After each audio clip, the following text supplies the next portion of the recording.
This is 80s Revisited. I'm your producer, Jesse Sedgley. And now, your host, Trey Harris.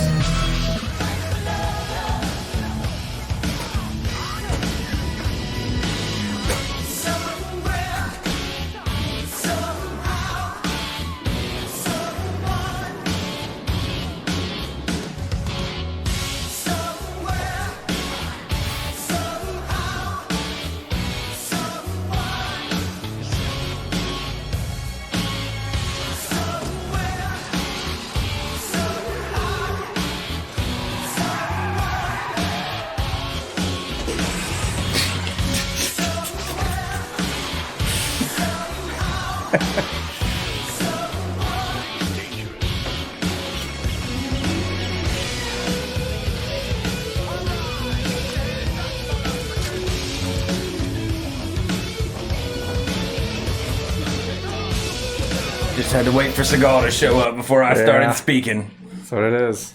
I heard the other day that he can't come back to the U.S. because he's like under charges for rape or something. That's Polanski, isn't it? Oh, I knew that. I mean, Roman Polanski. But it was, I don't know, it was some show or podcast where somebody was saying that, talking about Seagal, and like, yeah, he can't come back. He's in Japan or Germany or something because he can't come back to the United States right now. I don't know if that's true or not. I mean, I will do the research. But he is, a lawman of Louisiana, which is where we're from. That's true. Like the short-lived A&E, I think it was A&E show, Steven Seagal, Lawman, where the motherfucker would shoot the heads off matches. So he is a badass, and apparently he's also a very bad ass. Yes. Well, we need a badass today. True. That's right, because we are on round two of round one. Of our second annual 100-character showdown battle royale. One man or woman or thing enter, one man, woman, or thing leave kind of thing, like we did over 100 episodes ago for the first time. And if you're up to date from last episode, there were some very, very peculiar winners, I would say, all thanks to the luck of the draw for our randomized element this season, or I guess season will work, for this season of whatever you want to call it, Battle Royale. So Steven Seagal is banned from the Ukraine. Now, were you talking to someone from Ukraine? No. Okay. I'm pretty sure I'd recognize that accent, and I have no clue. Again, they were saying like same thing I said, like, oh, I think that this is happening. I'm like, I haven't heard that. Yeah, I don't think so. So that's why I just bring it up to put it out there into the zeitgeist of everybody else. So, but anyway, no recaps. Because we're still in the first round. We're still in the second part of the first round. So if you want to recap, listen to the last episode. Mm-hmm. But we did leave off with a very, I would never have guessed, victory of Clubber Lang defeating the Punisher. Right. Dolph Lundgren's Punisher. Right. So there's that. But again, it was all thanks to the luck of the draw that turned everything in Clubber Lang's favor. So let's get right into it and see where we go. But don't forget that I am your host, Trey Harris. That's right. And with me, as always, my producer, Jesse Sedgley. Yes, I am. So now, let's appropriately get started. Yes. Now that we've introduced ourselves. Yeah. I was going to do the Austin Powers quote, but I left out the first part of allow myself to introduce ourselves. That would have worked. So, first fight of part two of round one, I guess would be the best way to put it. Yes. Watch part one if you're lost. Okay. Now, this is a character from the 1985 Godzilla. Mm-hmm. I really wanted to put Godzilla in here, but let's face it. Right. He's simply watching from above. Yeah. He's a silent observer. So, but as, in case you're unfamiliar, we did 100 movies since the last time. So I pick a character from each movie to be represented of the movies that we do. So instead of Godzilla himself, the king of the monsters, who would undisputedly win this competition, most likely. Yeah. Most likely. Instead, we have Raymond Burr's character of Steve Martin. No, not the actor. I was going to say. The character, Steve Martin, from Godzilla 1985, which, if you listen to that episode of the podcast, which was many moons ago, you would also know that Raymond Burr was actually reprising his role from the original American version of Gojira. Oh, Perry Mason. Yeah. Raymond Burr. That was Aaron Burr in that commercial. Right. The Got Milk commercial. That's dating myself. But he is going to fight, a relevant actor right now because of his role in The Mandalorian, but none other than Jericho Action Jackson, Carl M.F. Weathers. Oh. Carl M.F. Apollo Creed. So, Steve Martin is a journalist. Well, I think it was a journalist in it, or a scientist or something, against Action Jackson. But right now. But the cards have to speak. Sure. And I can sway everything. Like last time, I will draw the arena modifier or location, and Jesse shall draw the weapons. So, Steve Martin, excuse me, not Stephen Martin. Steve Martin versus Jericho Action Jackson, and they are fighting in a wrestling ring. In a wrestling ring, where the last one ended. Exactly. So they're mopping up the blood of the Punisher. Wow. All right. But they have... In the center of the ring is one broadsword. Oh, so it's like plunge in the middle of the ring. Right. Action Jackson walks over to it, punches him away from it, pulls out the broadsword. Or he just takes him and just slams him down on the sword. Yeah. The blunt tip of the... Action Jackson clearly beats Steve Martin. Yeah, I mean, how could he fight back?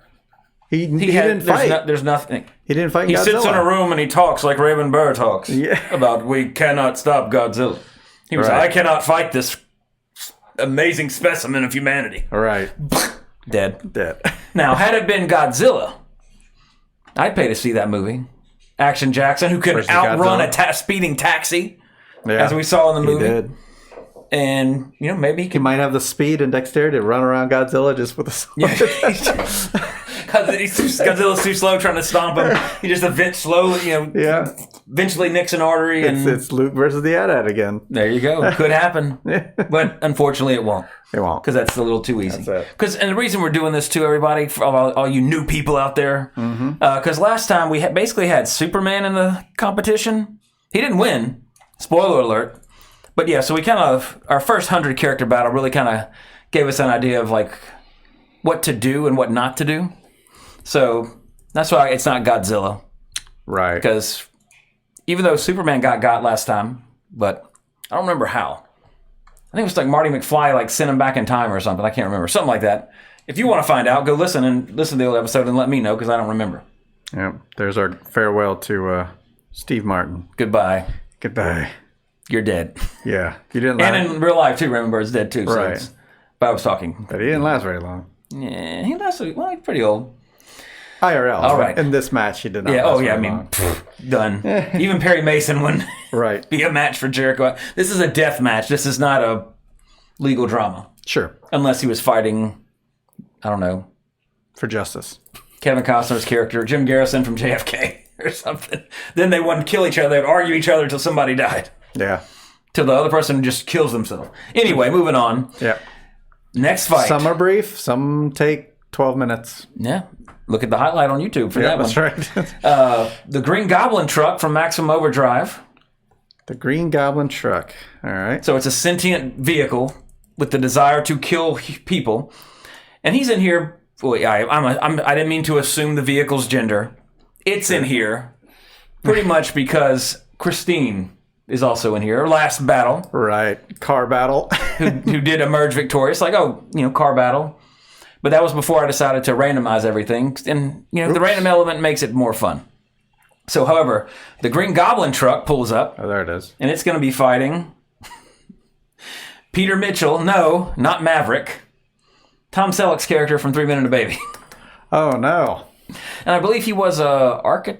No, he was an architect or something, I think. Tom Selleck. And three. Because one of them was an architect, one of them was an artist, and Ted Danson was an actor in 3 Men and a Baby. But Tom Selleck had the actual job that was pretty much probably paying the bills for their massive apartment. So he had a good job, whatever it was. I just don't remember what he was. What a weird concept for. Or was he the painter? Was he the one that was painting in there? I don't remember. I would believe the rich one would probably be Danson. Maybe because he was an actor. It's been too The long. robe. He's always sweaty for some reason. He's Tom He has Selleck. the mustache and What the fuck? Don't speed up a baby. It's creepy. But anyway, I don't think there's much to this aside from he just gets smeared across the grill. yeah. No, wait. Yes. Thank you. I'm thinking about last time. So anyway, they are fighting. This could change everything. In a swamp at night. 18-wheeler in a That's a swamp. problem for Green Goblin. However, What weapons will they have? Chainsaws. well, the truck doesn't have hands. The truck doesn't have hands, So there's a chainsaw mounted on the hood. which Tom Selleck picks up, dual wields chainsaws in the swamp. And the truck is... And now, again, everybody... every person that enters this battle knows that they have to just kill whatever's on the other side or they die. Right. So, Peter Mitchell obviously is not suicidal. No. So... He has a baby to think of. Yeah, he's a family now. He's got to protect his family. Well, first of all, an 18-wheeler in a swamp is not going to get very far, so mobility's out of the question. So he's got the hard hat in this scene. He's got a chainsaw. And, Car versus swamp. It's at this point. Yeah, pretty much. got You lucky. can't go anywhere. He got lucky that it wasn't pavement. Can you drive your car through the swamp? Can you drive your 18-wheeler through the swamp? The answer to that is no. Yeah. So despite... he might not even have to even lift his chainsaw to be considered not even ring out, really. It's just ring in. Well, how do you kill it? I was about to say, like, what do you consider it dying? It runs out of gas? It would definitely do it. I mean, there is no time limit to this. Right. Which we didn't establish that in the beginning, so we can't add that now. Yeah. So there's no time limit, so he could literally just sit there until the truck runs out of gas. And if that's considered death... For that truck it is, because in Maximum Overdrive, the vehicles pretty much hold the humanity hostage to line up at the gas tank to fill them all up. So, beyond all odds, for like the fifth time with these randomized cards, All right. a person who should not last beyond the first round has moved on to the next round. We even said, like, oh, he's smeared across the front. Yeah. But in a swamp, not going to happen. So actually, let's try to do that. Before we do the cards, we'll say, if this was... See what the motto... In a straight fight. Quick answer. First instinct. What it is, yeah. All right, next battle. The evil robot woman from Superman 3, the sister of the rich megalomaniac who got sucked into the computer and came out a robot with laser force beams and some weird sort of eye laser, versus Optimus Prime. Okay. Well, Optimus Prime, right? Clearly. Okay. He is actually a robot, not a human turned into a little puppet who pretty much got her beam redirected and just fell over. Well, let's see how we can swing this. But a wobbly arena a la Flash Gordon. Now, if you've seen Flash Gordon, he fights Timothy Dalton on this wobbly... Basically, imagine a circle, and it's just rotating. Or not rotating, it's like a... There it is right there. We're going to have a visual. So if you're watching this on Twitch or YouTube, twitch.tv/80s Revisited. We're live right now, by the way. Hello, folks. Or YouTube. You can watch with us. So you don't have to imagine it. You can see But it sort is of. actually a wobbly arena. So it's not wobbling yet, but it will. However, Definitely they will doing have a little bit. weapon, much like Flash and Timothy Dalton had whips at their disposal. What will Optimus Prime and the evil robot woman have, Jesse? Before we reveal that, do you think Optimus Prime would just like weigh it in one direction? He could, but here's my counter argument to that. Optimus Prime is as agile as like a human. I mean, like they're not like the evil robot woman in Superman 3 is like stiff. You know, there is no agility. The second even if Optimus is weighing it down, someone's controlling it. Someone's controlling the arena. Well, he turns it on, and eventually spikes will come up. Also, Optimus Prime is, I don't know the exact height, but 15 feet tall. Right. He's so... Let's say the arena... I mean, if they were on this arena, I mean, it would probably just... However, he could... Sure. He could hang on to it. Yeah. The evil robot I'm not woman assuming would just... it would crash. I'm just saying it would probably tilt. Yeah, I mean, Pretty fast. he weighs as much as an 18-wheeler, so he's not... It's not like he's... I mean, she weighs as much as a, you know, I mean, she was a rather older woman, so I'd say 120 pounds plus all the metal on top of her, say 170, which is way less than probably either of these gentlemen. So Optimus would probably weigh at least a ton. Right. But I mean, he would, like, she would not be able to grab on her if she was falling because she's like, you know, a Plan 9 from outer space 50s movie robot zombie, whatever you want to call it. Optimus is just like us. If we're falling, we're going to grab something and hold on. Yeah. So I don't think Optimus would fall off of it necessarily. He could. He absolutely could. But he has agility. Well, I and understand this is an that. agility fight. I was just wondering how much the wobbling would affect him. But they both get to use pool noodles. But neither of them need the pool noodles. Yeah, I mean, Optimus Prime would kicker or just right. He's not allowed to use his weapons, right? Because he would normally have his blaster. Combat. Yeah, I mean, I think if it's a fight to the death, just needs to knock off that. Clearly. And again, we're talking about him fighting. Imagine a Star Wars action figure from the 70s and early 80s. They had no articulation, no mobility. You know, they have 4 points of articulation, maybe head and 2 arms in the legs. That's about all that woman has in that movie, or that robot chick has in that movie. Yeah. So, I think Optimus Prime would. Yeah, we're getting some pretty clear fights here. Yeah, there's not. Just kind of want to watch Flash Gordon right now. I know. But anyway, the show must go on. Yeah. So next battle. Ooh, for the ladies out there, we have Ducky from Pretty in Pink, a.k.a. John Cryer. Right. Versus Jordy Verrill with Stephen King from Creepshow. So a ornery farmer versus a nerd who turns into a slightly cooler nerd before the end of the movie. First Instinct, Jordy Verrill, because he's just him? Yeah. All right. These are both kind of weenies. Yeah. When you get like, there's no. He looks like he's got a little crazy in him. Yeah, and he's also. I mean, meteor shit. Yeah. I mean, he's a farmer. He's working with his hands as opposed to a high school kid. That's the credit I'm giving him. But they are fighting in a room where the ceiling is getting lower and lower until somebody dies. We've seen this one before. Okay.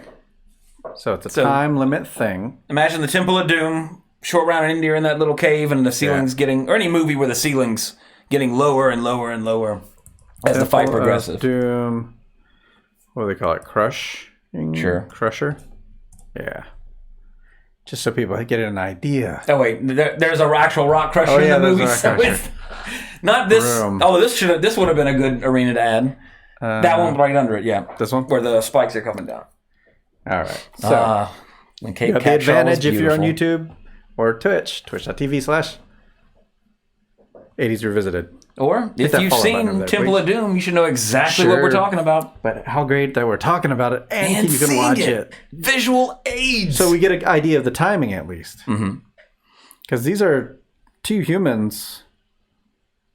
And this is maybe a 4-minute scene? The scene... 240. Yeah, and that's including all the cutaways and stuff like that. So roughly 2.5 minutes of fighting here. Again, Jordy Verrill is stronger, but the weapons, candlesticks. The clue weapon. Yes, heavy candlesticks. So could you take someone out with a heavy candlestick? Who's the other person? Ducky from Ducky. Then Pretty in Pink. Excuse me, not 16 Candles. Wrong Molly Ringwald movie. He's a nerd. Does he have any sort of extreme luck? No. Okay. He has no duck powers or anything like that. He's just... He has duck powers. He is 80s nerd, John Cryer. Yeah. Thinks he's cool. Nobody likes him. I mean, some people like him, but... Versus... This is... And Jordy Verrill isn't some sort of, like, iconic character. He's just known for becoming Moss in Creepshow. Right. You know, and being played by Stephen King. But he's a farmer. So he's out there every day hoeing his field or whatever the hell he's doing. So he's at least active. So, I mean, he's going to have... Strong. He's not a... You know, we're all nerds here. I'm using this in the 80s term. You know, we're not little high school 80s nerds. Are going to die. I say that all the time to Autumn, but in different contexts. Right. And she's like, why do you say that sometimes? Because it's from Indiana fucking Jones and the Temple of Doom, damn it. Yep. But anyway, I think Jordy Verrill, simply because of age and strength. I mean, if Ducky hit him, I don't think it would kill him. He'd get a hit. Even if he got a hit, it'd be like, ugh. But again, everybody knows they're going to die.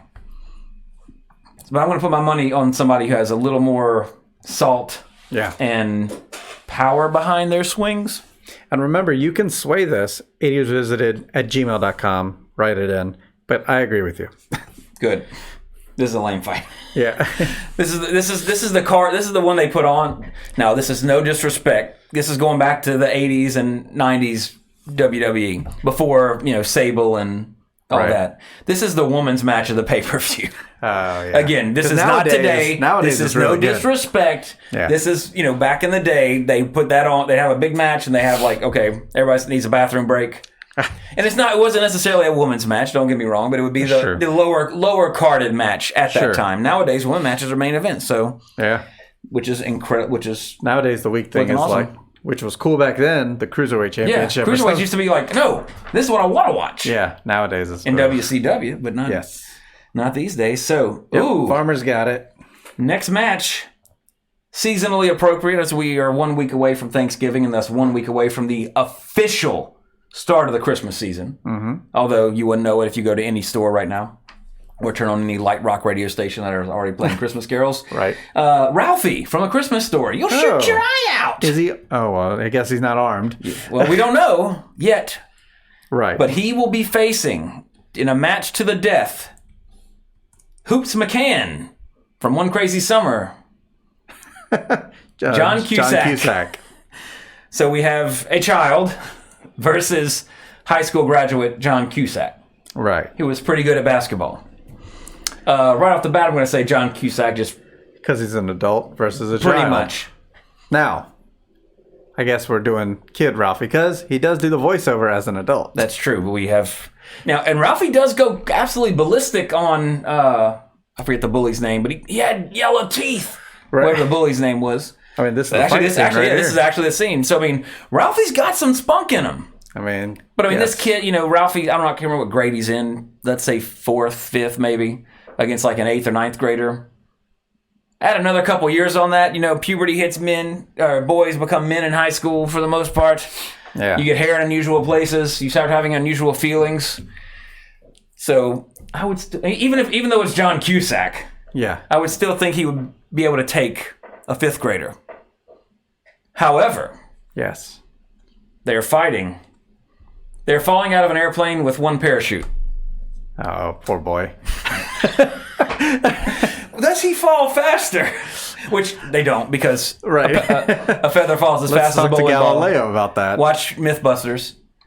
So they're falling out of an airplane. It's like a racer, the classic 90s film with Arnold Schwarzenegger. Parachute goes out the window, out the plane. We have to go! So then they jump out. So then, at first, it's a race. It's a foot race. Yeah. Whoever gets out first has the advantage, which... adult. Yeah. I mean, we see him running, but he can't... if the arena was out in the snow next to a farmhouse... Well, there's a pole where if you can lick it, and... Hey, lick... I bet you can lick that... Frozen pole. Well, anyway. Yeah. That's all not here. But the weapon... pistols with one bullet each. Wow, it's a one... So, but you're falling out of an airplane, so yeah.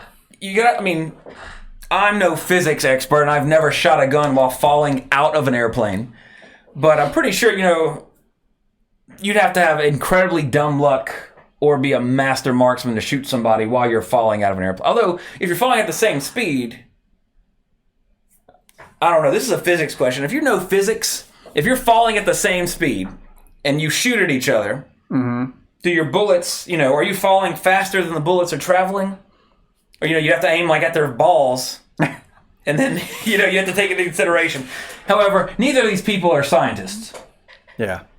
And neither of them... Now, Ralphie in his dreams is a pretty good shot. But that's his fictional dream. Where he's taking out the bandits. He's the only character associated with a gun.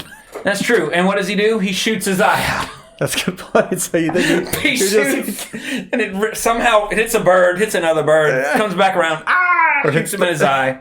Hits the buckle on the parachute. Bounces back. So I'm going to lean towards, again, this is a kid fighting an adult. And if you listen to any of our episode on Child's Play where we talk about that, you know, an adult fighting a child. Yeah. I mean...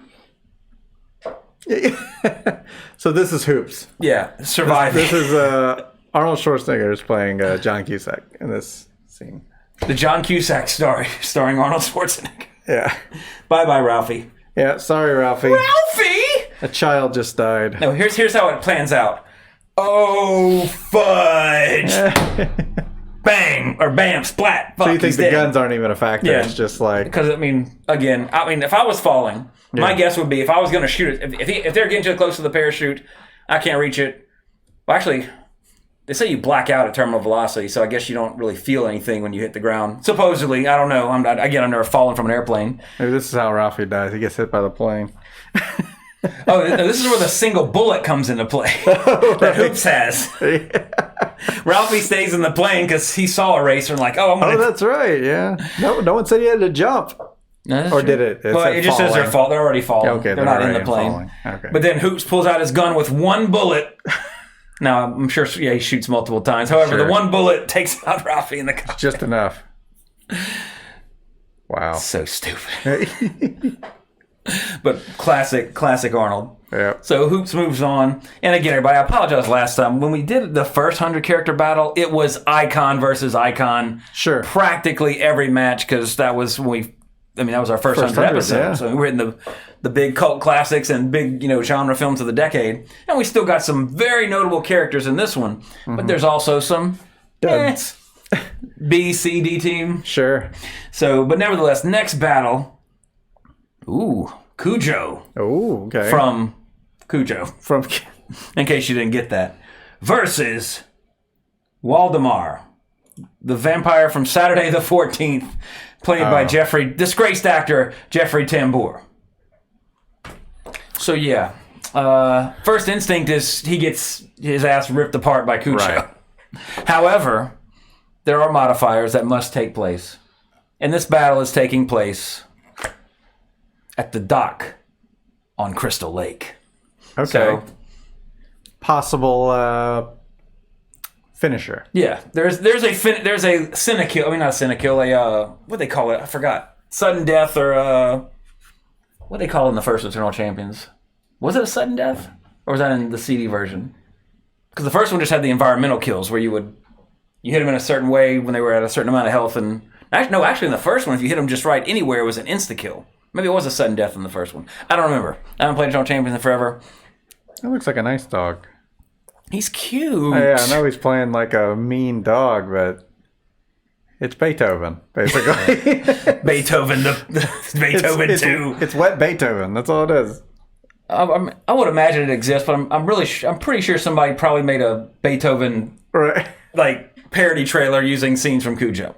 And now she has dog AIDS, aka rabies, or as they say some places, rabbies. Oh, when the window open? I guess she cracked it. Oh, and he fit through it. And it's too late now. Well, she was trying to shut the door, and the big fucking dog. Yeah. If you couldn't tell, we're watching Cujo. No, what are you talking about? This is Saturday the 14th. This movie's great. Yes. It's not. So it's at the dock on Crystal Lake. So the dog's at a great disadvantage if any usable weapon shows up. Right. Because he has no thumbs. Yes. So if it's pool noodles again, which it won't be, dog wins pretty clearly. But dog might still win. Rambo knives. Jeffrey Tambor's character from this film was a big pool noodle himself, so to speak. And I mean, again, of course, you're going to die, but he's not the bravest toaster in the pantry to bring it back to 90s kids, even though this is age revisited. Well, Brave Little Toaster was 90s, wasn't it? I don't remember. Forget that I said it. Brave Little Toaster? I think it was 90s. Yeah, I'm pretty sure it was. But anyway. The heck is he in this thing? He appeared like it. I hate even looking at this. There he is. because I hate, we said in the episode, I had fond memories of this as a child, and then watching it as an adult, like, how did I ever watch this? I must have had it confused with Mr. Boogedy or something. He is the most pathetic vampire in all of cinema. But he is a vampire. It's kind of debatable, I guess, in the movie if it's real or not. So if I remember, I don't fucking remember. Oh, this guy might have another shot. He shoots lightning and stuff. He's holding a Necronomicon. No, I'm just kidding. Oh. Pretty sure he was a vampire. So, will his vampirism come into play? That's the question. Guessing no? I mean, I think when an animal the size of a small truck is ripping you to pieces... Doesn't matter if you're a vampire or not. I mean, you're basically dead. Right. And then, of course, the Cujo jumps at him. Came out in 1987. Oh, holy shit. Wow. I did keep it relevant subconsciously to the podcast. So, Cujo just throws him, slings him around like a weak puppy. Gets him a little too close to the dock. Jason Voorhees pops out and just rips him, cuts his head off or something, and then Cujo rips him to pieces. And wow. 80s Revisited Vampire lore says a vampire who was ripped to pieces would not be able to survive. Or maybe his head's alive just floating in the lake for all eternity. Like, oh, shit. Yeah, I gotta give it to the dog. I just don't... Because this is pretty stupid what we're watching here. And this is not a threat. Like, this is... If they said, like, you have to fight Trey, you have to go mano a mano with a cinematic vampire. Jeffrey Tambor for Saturday the 14th. Would you like a steak? No, I don't even need a weapon. Yeah. I'm not saying I'm some master fighter, but I grew up on wrestling, so I think I can handle him. Right. So I'd say Cujo moves on. If you disagree, if you're the one person out there that really loves this movie, let us know why he would win and correct me on my misremembering of this film, because I don't ever want to watch it again. And if you want to watch Saturday the 14th in its entirety, it is available on YouTube. And it says a lot that they have the copyright, and it's full screen. There's no they don't even care that you're watching it on YouTube. Nope. It's like more eyes is fine. We just want to forget it was made. It has 506,000 views. Good God. Yeah.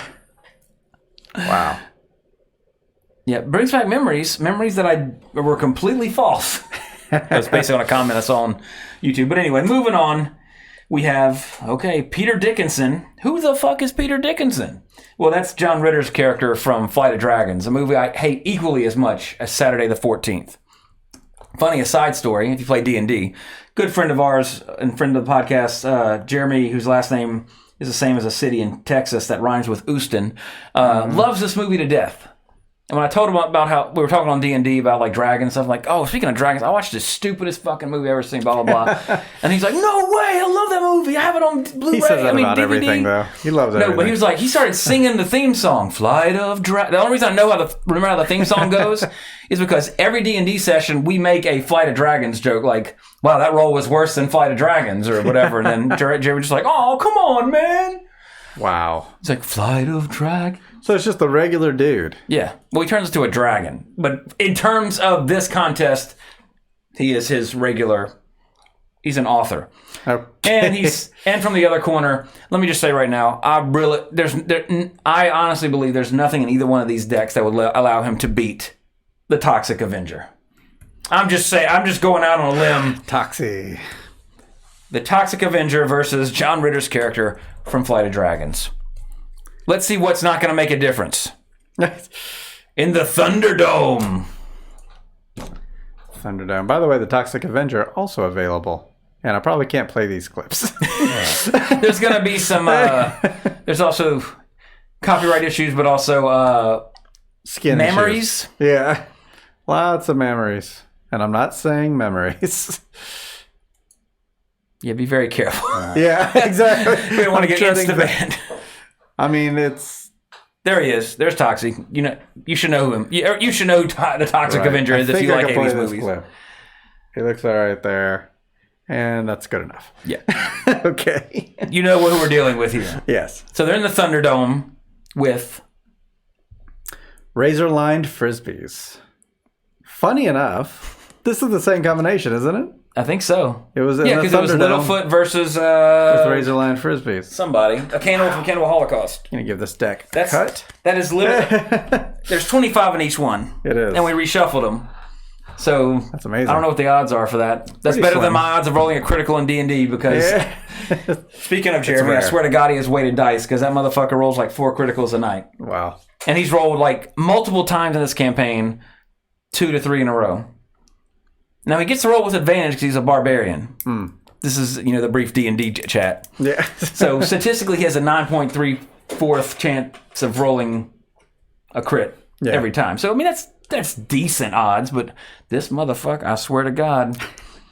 In fact, I was looking online. I was going to fuck with... me and Mike, the DM, were talking like, about... I was like, I'm going to get a weighted dice and just...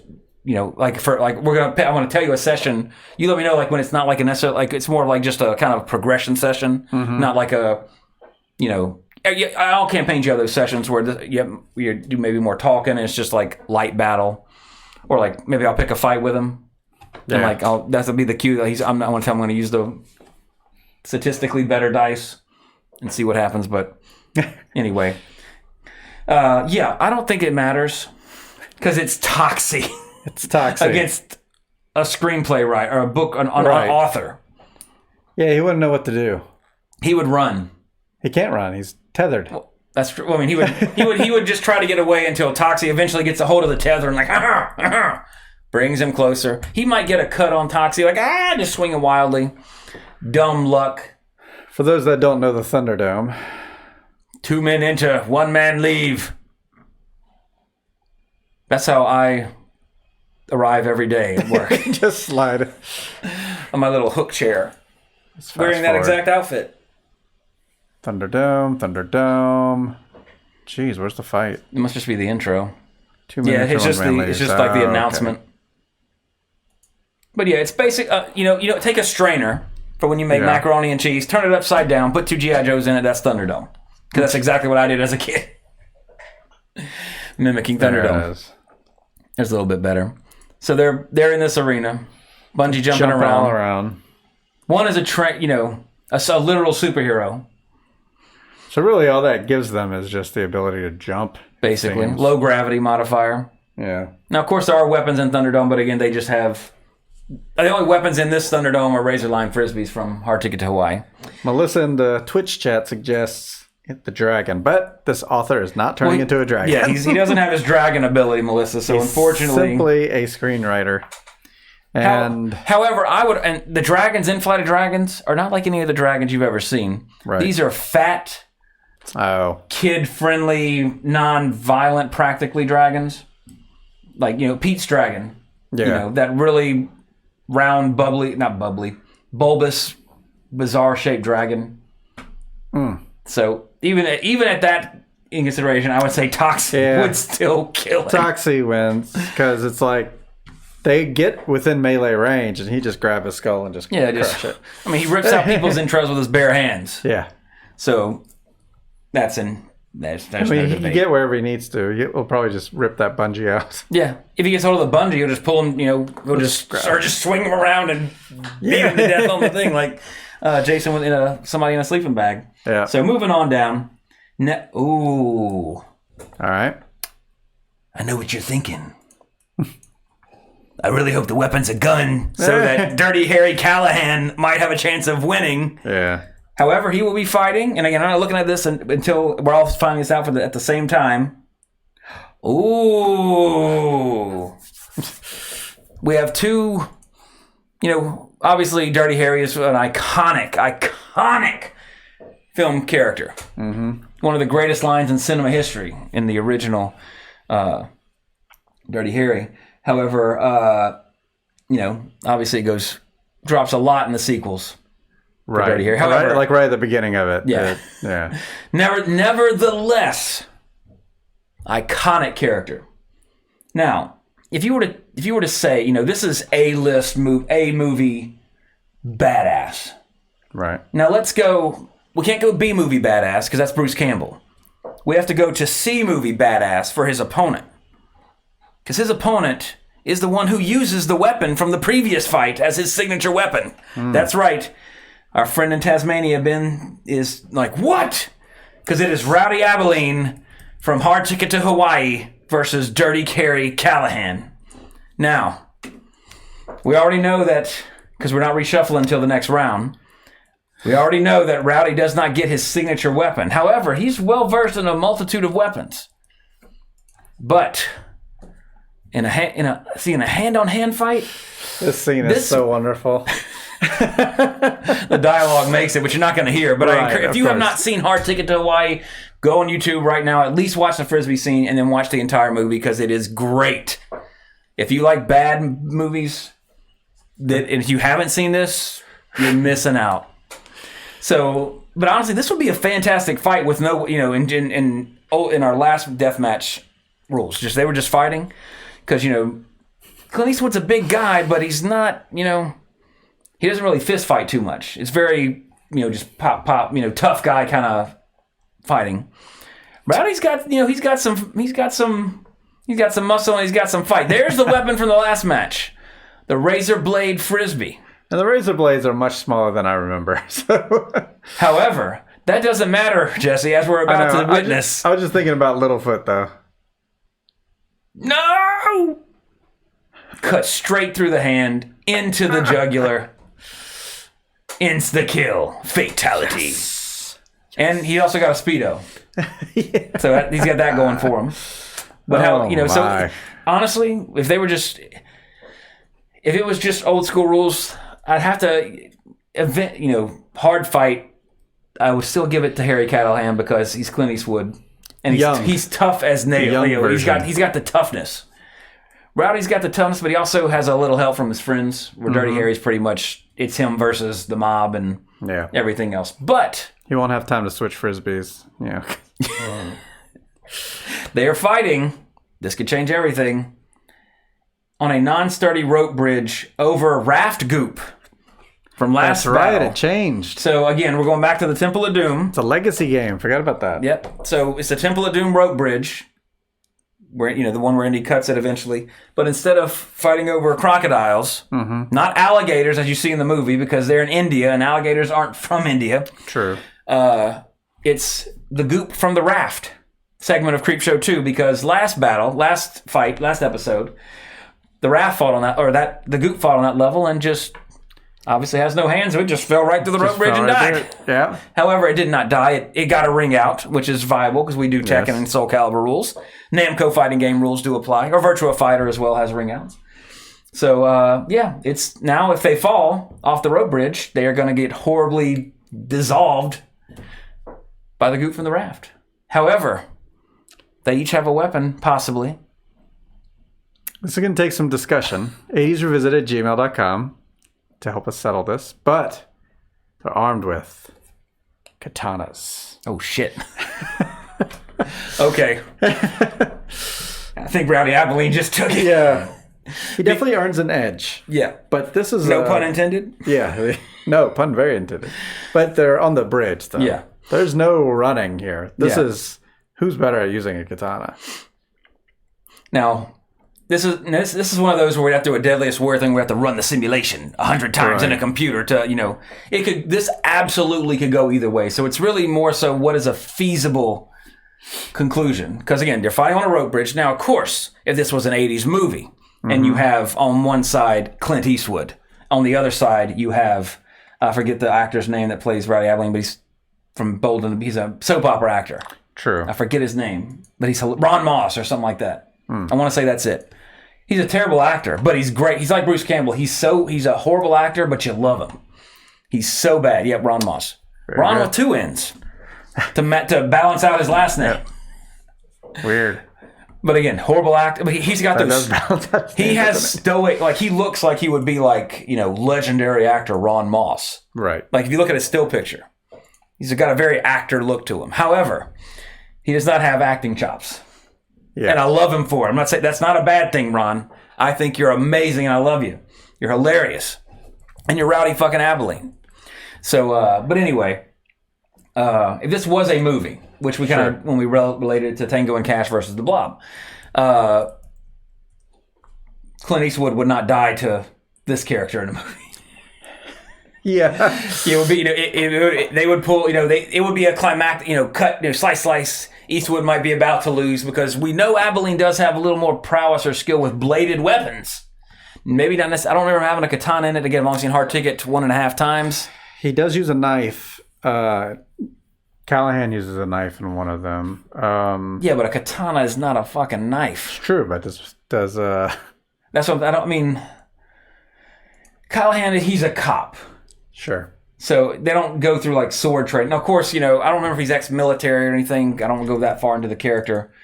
But, if this was a movie made in the 80s, they'd each get their licks in. Harry's about to die. He would say some badass, I know what you're thinking. Did I cut one rope or both ropes? And then he cuts the bridge a la Indiana Jones, and then, Rowdy Abilene falls into the raft. Harry hangs on, looks down, and says, "Ooh, that's gotta hurt," or something. He says some badass line. If this was an actual, keeping it in the 80s in terms of that. But, Harry does get his ass whooped a couple of times by us. Mm-hmm. He doesn't have any special abilities other than he's a hard as nails, stop at nothing cop. Right.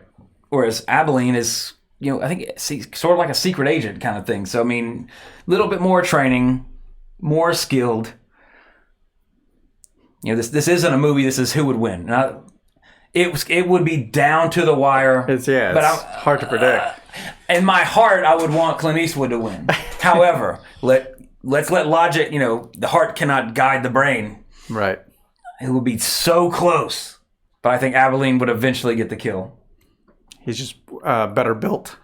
But I would imagine he would have some, because of his we're looking at the character. Of course, the fact that Dirty Harry is Clint Eastwood really has no bearing. Right. So we're talking about a city cop versus somebody who's traveled the world, who's deadly with a bladed frisbee, and a gun. True. And a bazooka. He can handle himself. So is he a better character? That's arguable. Is he a more famous character? Absolutely not. But I want to give it to Rowdy Ron Moss Abilene. If you disagree, please let us know. Again, if enough people write in, wink, wink, and say Dirty Harry should win, might have to change it. That's right. But let's be honest. Again, this is all fun and speculation. We're all the real winners here. Let's be honest, because we're talking about matchups that have never even been thought of in the history of random ass battle royale matchups before. So. Dirty Harry gets really dirty and dissolved in the bottom. And Hard Ticket to Hawaii is on YouTube if you want to get an idea of what he can do. Absolutely. So don't watch Saturday the 14th on YouTube. Right. Watch Hard Ticket to Hawaii and be careful. Well, I guess on YouTube they should have the nudity cut out. Oh, I forgot about the fucking snake. I totally forgot about the snake in that movie. You should definitely watch Hard Ticket to Hawaii right now if you haven't seen it. That's your tip of the day. Next battle. A snake that lasts way too long. My dad, Ed Harris. I wish. My dad is Ed Harris, but not this Ed Harris. Right. Ed Harris, his character from the James Cameron, I would call classic, The Abyss, Bud, versus, again, this is completely random. Mm-hmm. Totally random. This is the most perfect matchup so far. Really? Because we did a series on 80s Revisited called 80s Revisited Goes Deep, where we talked about 3 movies that came out in very close proximity that all dealt with underwater, bottom of the ocean type scenarios. One was The Abyss. One was Leviathan, which Peter Weller's character has already appeared in this film. But this is going to be McBride from Deep Star 6, the Sean Cunningham produced movie to cash in on the quote-unquote underwater craze of the late 80s. And if I remember correctly, it was played by William... I'm trying to remember, what's his name from Manhunter? Deep Star. What's his name? 6. From CSI, that dude. I want to say it's him. Out. William something?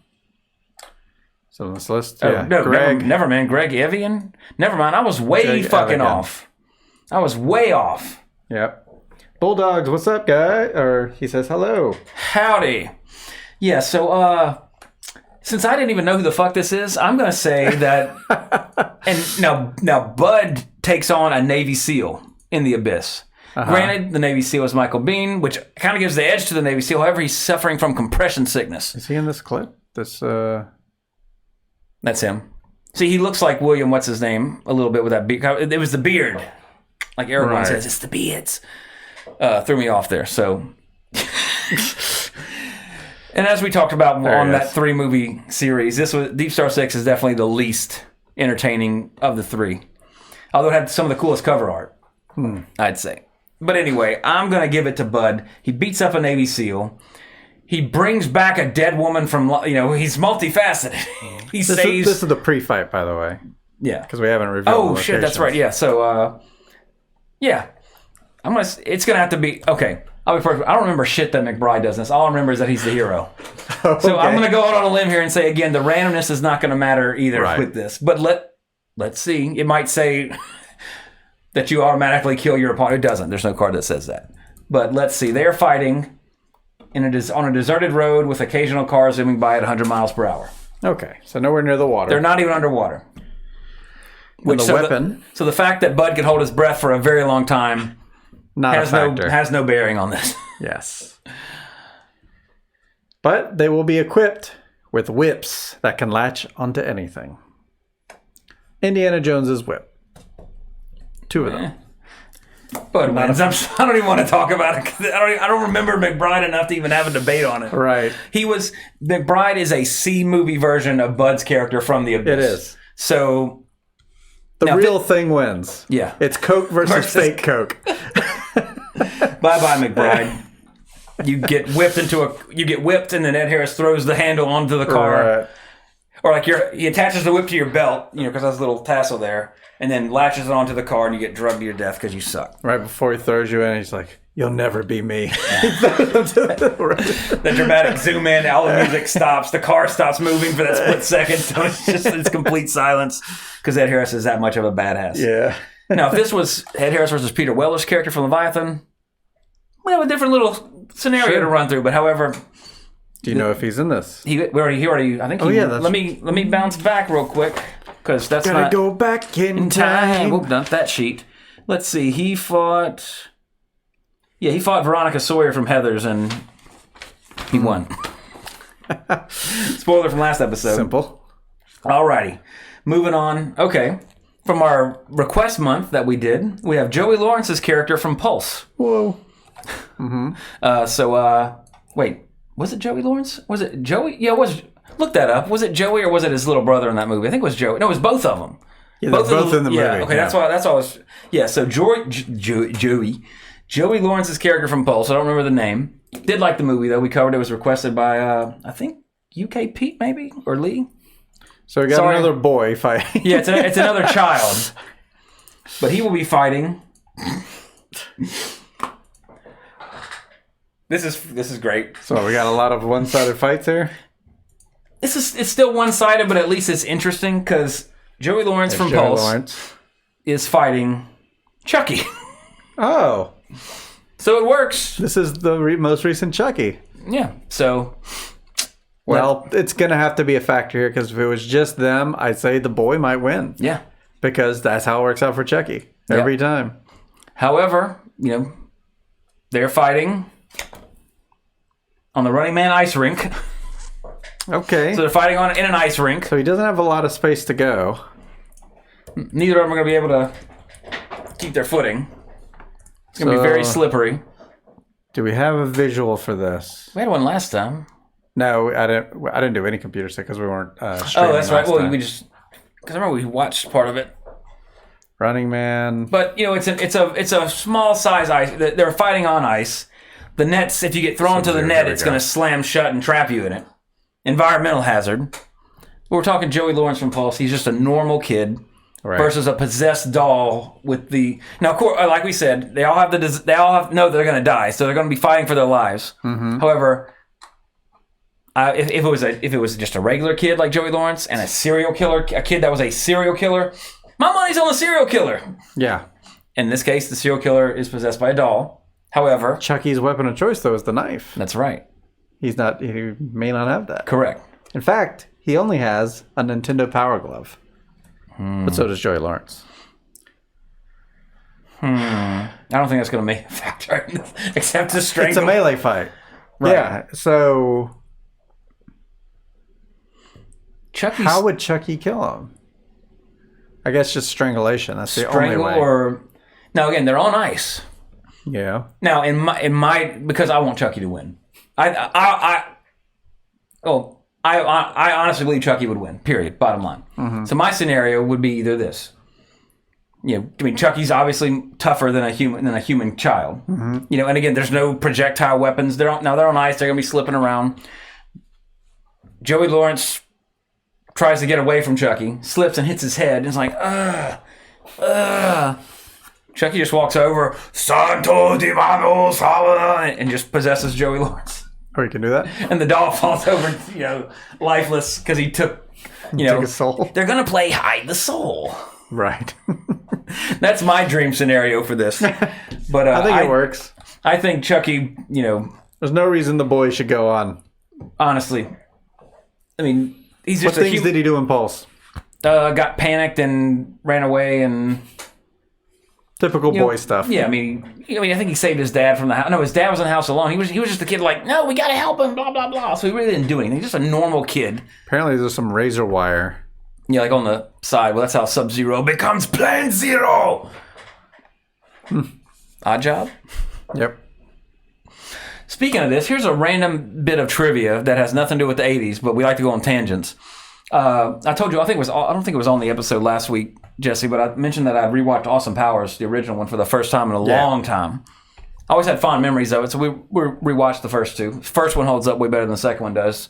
Short answer on that. But the guy that plays the odd job, or Random Task, right, that dude is currently serving a prison sentence for murder. And he was actually identified because, I think he had a breaking and entering and raped a woman, and she identified him when she somehow he got busted, and then she actually had a copy of the movie in her house. Like, when she found, after he got convicted and arrested, and he murdered somebody in prison or something like that. Whatever, you're going to find Random Task. Yeah, so I was like, Random Task. There he is. Joe's son. Mm-hmm. Joe's son has not been anything since then. Because he's in jail for assaulting a woman and murder. There's his mugshot. Wow. Convicted felon and former mixed martial artist and actor. Serving life in California for torture. Okay, he tortured, he kept her captive and tortured her. That's it. Well, so yeah, in that movie, and this is after that. He was in that movie before he got caught. So you're watching, he's... Anyway, Joey Lawrence gets killed. Chucky moves on. So there's your random fact for the day.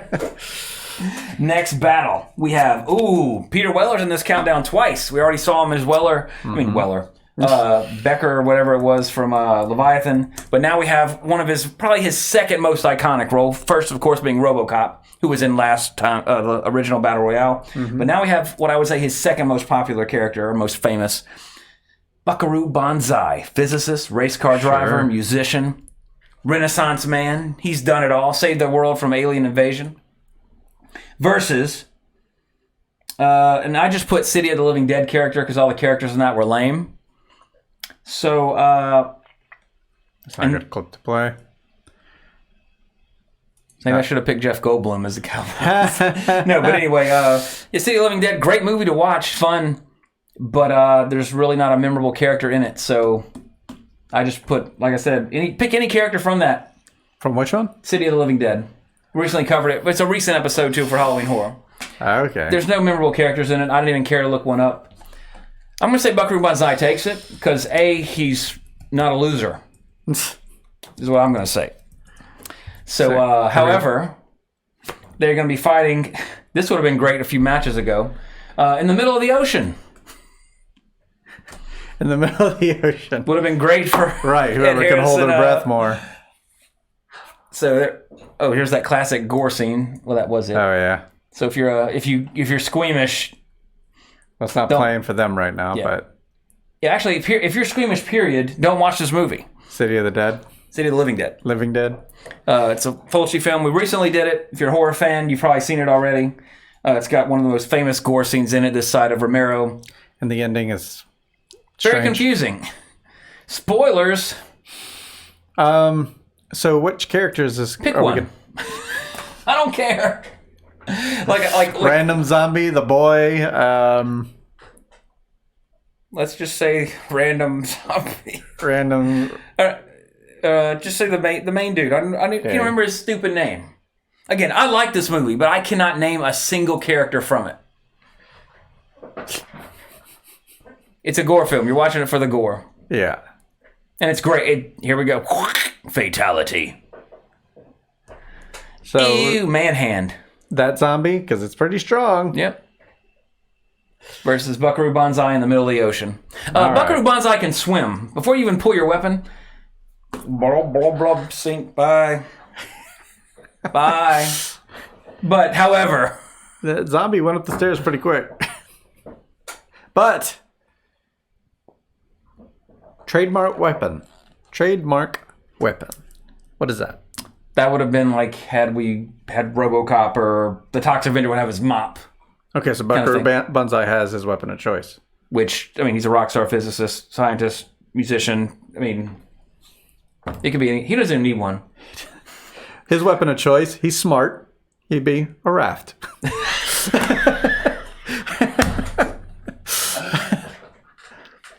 Yeah. What would the zombie choose? Brains. A meal.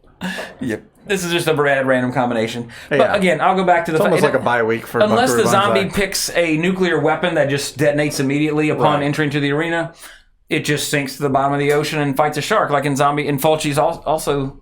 Fulci's... Another Fulci film, if I can speak correctly, Zombie 2, where a zombie fights a shark. And Buckaroo Banzai's like, wow. Guess I'm moving on. He's not even doing this, though. He's on his raft or boat or whatever. Whatever he requested. Yeah. So, Buckaroo Banzai, thankfully, because now we're done with a character from this movie. Right. Again, this movie is great. Do not get me wrong. But there are memorable scenes, like there are images of this film that are burned into my head, but I cannot name you a single character name from this film. Yeah. There's the girl in the beginning that gets turned into a zombie. There's the guy. There's the girl that vomits her organs. There's the priest. Yeah. There's the dude with the beard. The dude with the beard. That's as far as it goes for me on this film. He makes it to the end. Again, I highly recommend it if you're a horror fan to watch it. But I mean, it's not like you don't watch it for the characters. It's about the gore and it's a Fulci film, so you know what you're getting into. The Godfather of Gore. That's why I got the name. That's why you're watching it. Next battle. Ooh, big name. Reminds me of Nam. To the chopper. Bang. Probably can't hear that on the podcast. Oh, good. I thought it was loud enough where I could. Anyway, keeping in the horror genre, we have from our Creature year, which was year before last, I believe. Creature feature year. Rawhead Rex. Oh, yeah. From the mind of Clive Barker comes the weird mohawk pig creature known as Rawhead Rex. Full movie available on YouTube. Worth a watch. One watch. That's all you need. And to realize how much Rawhead Rex just really hates trailer parks. But anyway, he will be fighting... This is a throwaway fight, because he's going to be fighting... If you know the name of this... If you know who this character is from, I'm going to give you a second after I say it to yell your guess out, and I'll see if I can hear it. You win the no prize for the episode. But it's Johnny Squares. Oh, Crickets? One person knew it. You, sir, need to watch more movies. Just kidding. Jim Carrey's character from Speaking of Dirty Harry earlier, The Deadpool. Which I also believe was the film where they tried to kill Dirty Harry with a remote control car that was as fast as a real car, if I remember correctly. That's not the Deadpool. It's Kermit riding his bike from the Muppet movie. Right. It just was a weird intro. Oh, there he is. James Carrey, excuse me, as he's building this movie, I believe. Right, that's true. So yeah, versus Rawhead Rex. So we have a musician who easily overdoses. Like, if you play... But see, I didn't even watch this movie until we did all the Dirty Harry movies. Right. If I would have came across this scene, I would have immediately said, what's this from? I would have said, this is a Living Color sketch. Sketch. It's not. This is an actual scene from this movie. I would have said it's a well shot in Living Color sketch.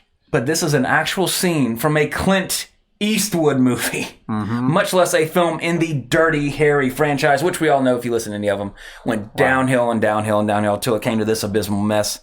So yeah, because I went into this movie with high expectations, just because oh, it's a Dirty Harry film. I mean, how bad can it be? Yeah, this is where they jump the shark. They jump 4 or 5 sharks with this film. Hotel Satan. Because he's such a hard-rocking maniac. Watch out, Marilyn Manson. Johnny Squares is in the building. So that's who's facing off against Rawhead Rex. Yeah. Let's see if anything happens here.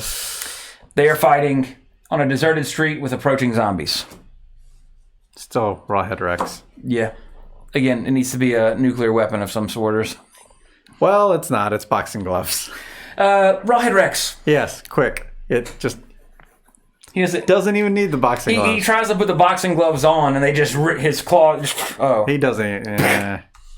He does. Jim Carrey does this look right here. It's like, I forgot Liam Neeson was in this stinking pilot. What an amazing cast for a shit movie. Right. Neeson, Carrey, Eastwood, shit. Is this the whole movie or just the scene? Oh, it's this just the is scene. Just the scene. Because I think the Deadpool is the one where it ends where he shoots a harpoon through the dude. Which dude? Excuse me. Dirty Harry, spoiler alert, shoots a harpoon into the main villain at the end. Okay. Not a gun. Fucking harpoon. But that has nothing to do with Jim Carrey, right? Right. So it wouldn't be because he overdoses and dies. Yeah. Dig deep, Jim. At this point in his career, dig deep. Real deep. Oh, and he can't. Nah, it's over. Okay. Ooh. Okay. Next fight, we have... Well, that doesn't look like a... Oh, okay, I see. They're forcing it more. I don't even remember this movie. Yeah, it's not worth remembering. It's bad. Ugh, not as bad as Saturday the 14th. So in one corner, we have from U2, Rattle and Hum, from Dublin, Ireland, Bono. Okay. Yeah. To quote South Park. And he will be fighting... Ooh, this dude's dead. Tommy Jarvis. I'm sorry. I had to reread my parentheses. Oh. Young Tommy Jarvis. Not Thom Matthews, wink wink. Watch our Part 6 episode for that joke. But Corey Feldman. Tommy Jarvis. Young Tommy Jarvis.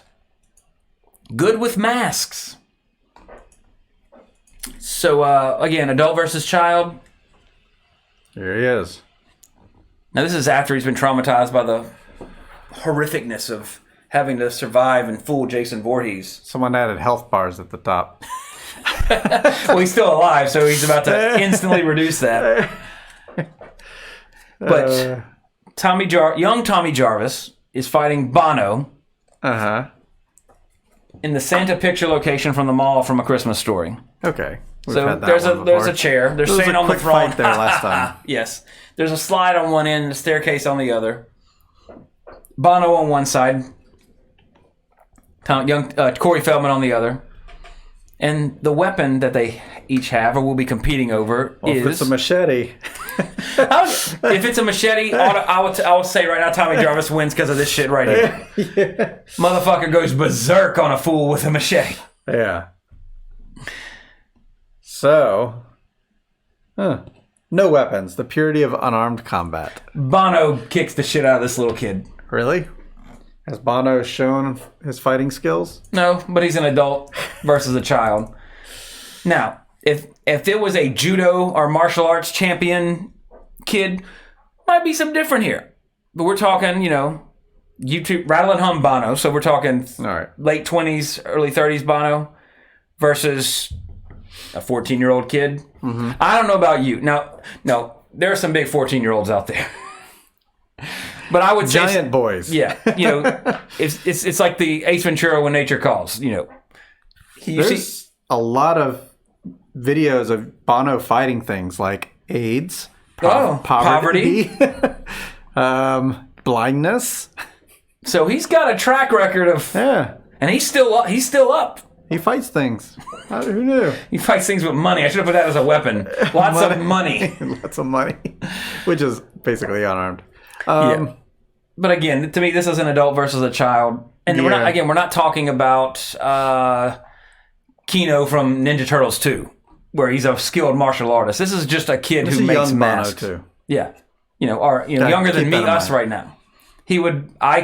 most 14-year-olds, I'm pretty sure, an average 14-year-old, I'm assuming he's 14 in the film. I don't know how old he is. I'm just guesstimating. He's young. Let me put it this way. I, at my age right now, could beat the shit out of that Corey Feldman. I'm pretty confident in that. I've been wrong before, but I think I could take him. So I'm going to also assume Bono could take him. Yeah, he didn't do much. It was all with a weapon. Now again, Machete is in that stack. Of course. Had Machete come up, I would absolutely. Tommy Jarvis has a confirmed kill with Machete. Mm-hmm. Problem solved. Yep. But nope. So young No Tommy weapons. Jarvis, Tommy Jarvis is out of the competition. Yes, he is. Yeah. Bono moves on to fight Another day. something absurd. Yeah. So next battle we have in one corner. 80s icon Sylvester Stallone. Mm-hmm.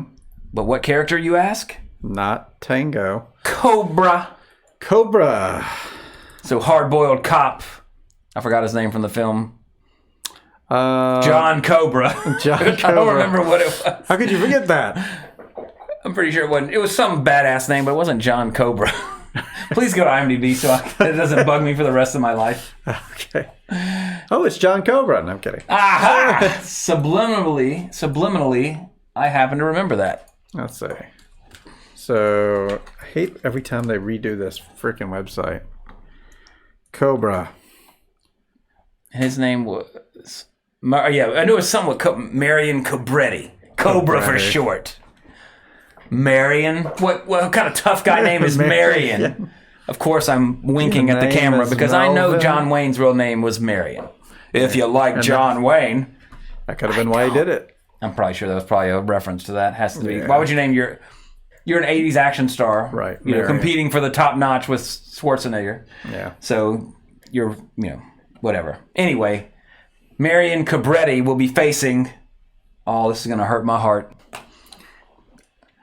My childhood hero, Ernest P. Worrell. Oh, no.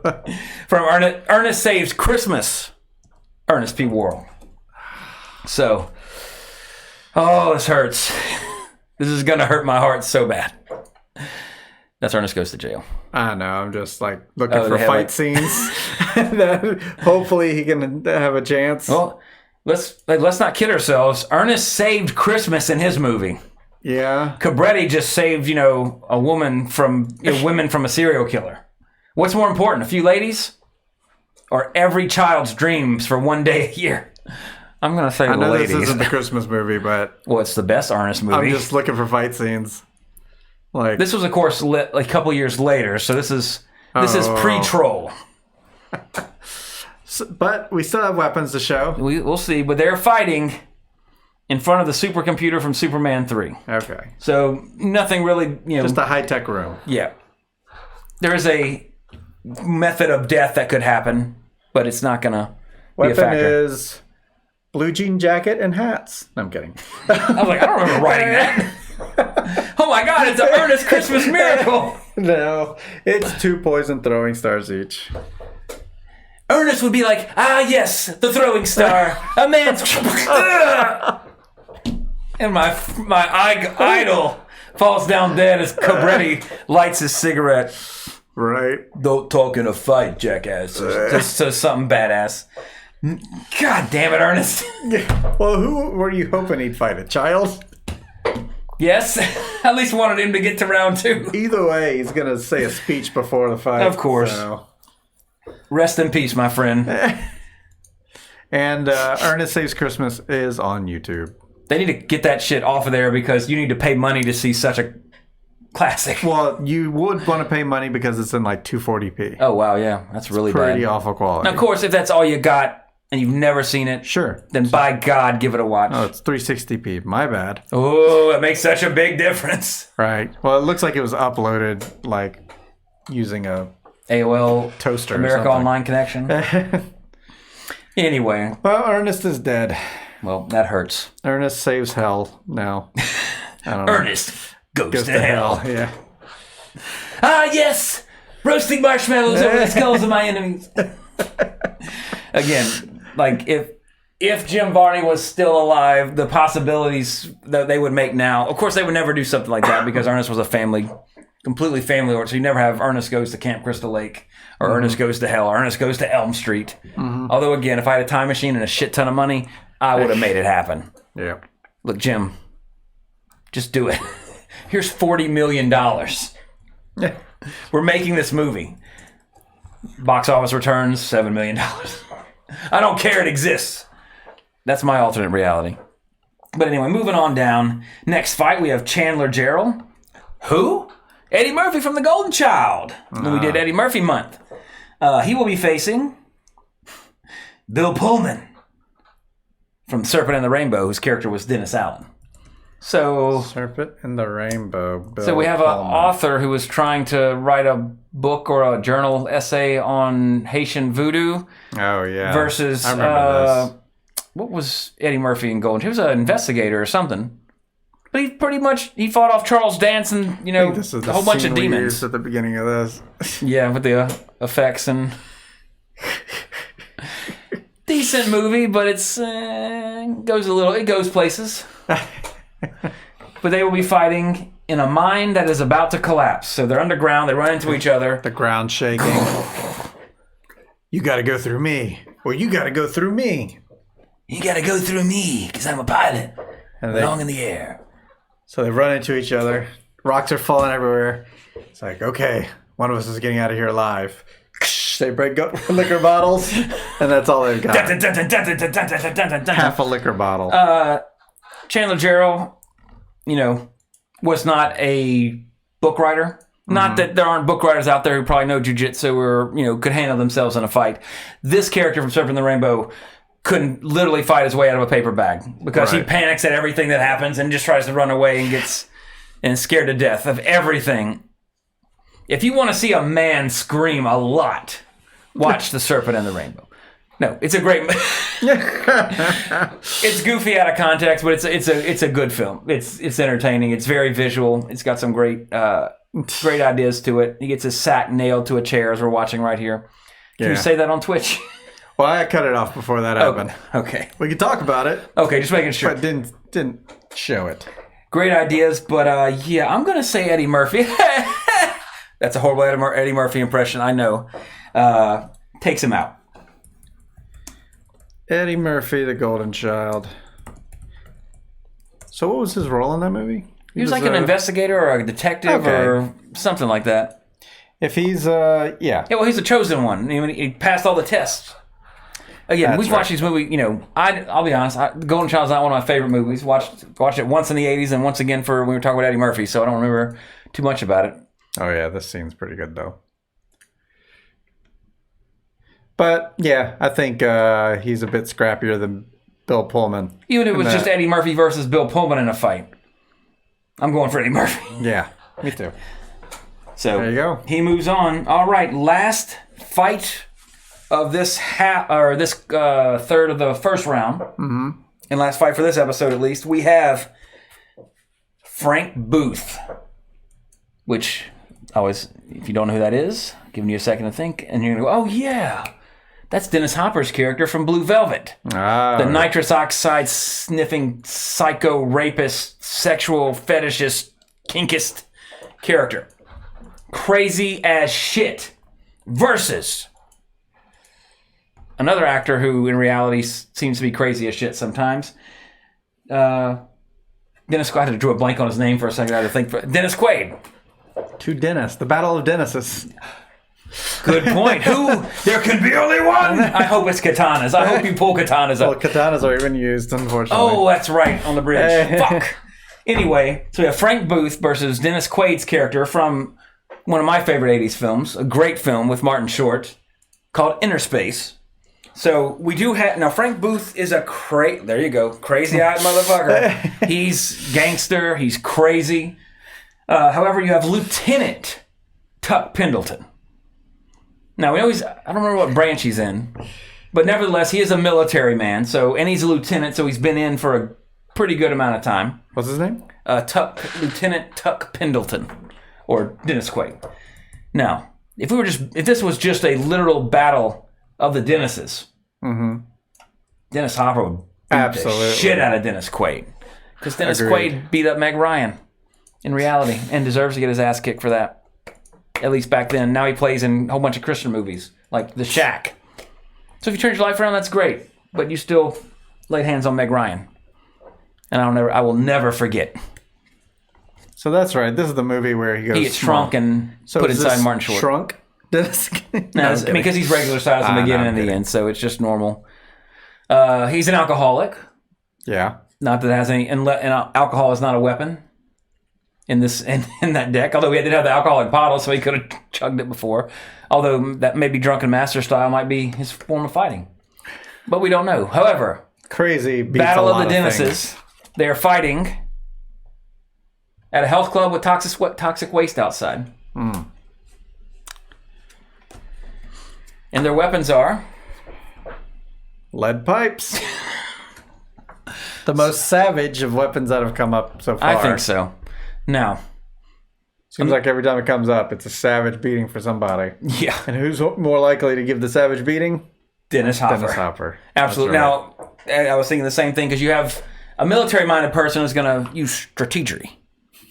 And like, okay, I'm going to go. While he's thinking of where to hit, Dennis Hopper, and just go buck wild on him and immediately put Tuck on the defensive. Like, oh, this guy's fucking crazy. Yeah. And then he's just going to beat the shit out of Tuck Pendleton. So I'm going to say Frank Booth's going to move on in that one. I agree with that. And that's where we're going to leave this episode for tonight. And if you have any input, this morning for us, 80srevisited@gmail.com. Yeah, if we were wrong, if you have a better outcome for any of the fights, because I will, there's some close ones. I think there were more one-sided ones in this one, but there were definitely some that the scales of balance can be tipped by comments and interesting observations. Yep. Of like-minded individuals. Yeah. But anyway, join us next week for our Thanksgiving episode as we will finish. This is only the first round. This is the second round. This is just the people who are advancing who are still alive. There's a third of this list we don't even know who's on it. Yeah, well, we don't know who's competing. Yeah. I don't know who's on it. I know a couple who haven't come up yet. Characters haven't come up yet based on the movies that we've done. Like, oh yeah, we did this. Mm-hmm. So I have some idea, but we don't know who they're fighting. Could be anybody. Could be anything. That's true. Tune in next week to find out who's facing who as we finish the first round. So then we'll have our... Now here's a question. I guess we'll talk about this next time. And we'll save the Back to the Future stuff for next time too, because we're actually recording these on the same night. I did get one piece. Said, people on Twitch watching this live, you get a sneak preview. The show keeps going. So you actually get to see it a week early. Yeah. If you're watching. That's right. Now, we did get one email from last week's, but it wasn't disputing anything because Flash Gordon won. But our good friend UK Pete says, gents, surely Flash Gordon wins the whole thing as he's a savior of the whole fucking universe. Pete. Maybe wins Pete. the whole thing. Pete has picked his horse for this race. Sure. So if you're a betting man, place your bets. Wow. But you might want to wait till after the first round's over. Yeah. Then you can place your bets. But Flash did advance. He's got some stiff competition. It might be Flash Gordon versus Optimus Prime. That'd be tough. But, hey, it all comes down to the cards. The cards. So, anyway, everybody, since we're keep going this night, we'll keep our decks how they are. Okay. So, we will get through at least every card. We'll get a play tonight. But if you're obviously you're listening, 80srevisited@gmail.com, 80s_revisited on Instagram. Thank you to Melissa Singh for hosting us on Twitch. For sure. I think I used the right terminology. To Bulldogs, too. Yeah, you did. Thank you very much. I'm a Twitch not a virgin because I've been on Twitch once before earlier. Yeah. So I'm still a Twitch newbie. So if I say something wrong and I'm an idiot, please correct me by doing emojis. And hashtags, nah. whatever y'all youngins do. But of course, don't forget to check out iHeart Board Games, their channel as well. Right. And happy birthday to Ben Wyatt. Today's his birthday, and I noticed on Facebook, I don't know if you saw it, Ben's becoming a wrestler in Tasmania. I know, that's awesome. So I gave the appropriate "oh hell yeah" gift to congratulate on that. So Ben. Everybody here at 80s Revisited wishes you the best, so hopefully you'll hit it big. Right. Come to WWE the next time WWE comes to New Orleans. Or whichever one you prefer. Yeah, AEW, maybe that might be the one to go. Yeah. So that way, get over here, tour the States, send us some free tickets. But the training center is not terribly far from us. That's true. I mean, it's in Florida, isn't it? No, or Atlanta, or is it Florida? It's Orlando. Shoot. It's at Full Sail. Oh, okay. Yeah. Oh, so they basically took the hollowed out guts from TNA and did it. Okay. Gotcha. So until next week, everybody, I remain Trey Harris. Jesse Sedgley. Cowabunga!